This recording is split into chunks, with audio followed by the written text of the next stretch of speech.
Ngayong araw ay may dadalawin tayong isang importanteng tao sa atin. So, nandito na nga tayo sa bahay nila. Ayun yung lola niya. Na lola na rin namin. Si Joshua, si Gamel, and si Kit. At ang aming magandang ninang, si Ninang Marlene. Hindi ko pala nabidyoan si Ninong Arnel.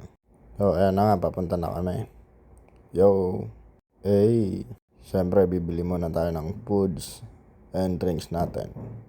Favorite namin nung college yan, sisig at lechong manok. Then, napaka-traffic nga sa labas kaya iniwan na lang namin yung mga motor namin at naglakad kami. Bali, yung pupuntahan nga pala natin ay yung isa sa lagi nang lilibre sa atin dahil medyo kapos tayo nung college. And laging tumutulong kapag may kailangan kaming gawin sa school at may mga hindi kami naintindihan na lesson. Nakakalungkot nga lang na kung kailan meron akong capability para siya naman yung libre ko pero wala na siya. Pero kahit ganun pa man, kahit gaano kami kabisi sa pagharap sa hamon ng buhay, maglalaan kami ng oras para sa aming tropa, sa aming kapatid na si Mark Kevin Dumlao. May mga tao talagang kahit sandali lang natin makakasama pero yung impact niya sa buhay natin is napakalaki, no? Napaka-precious.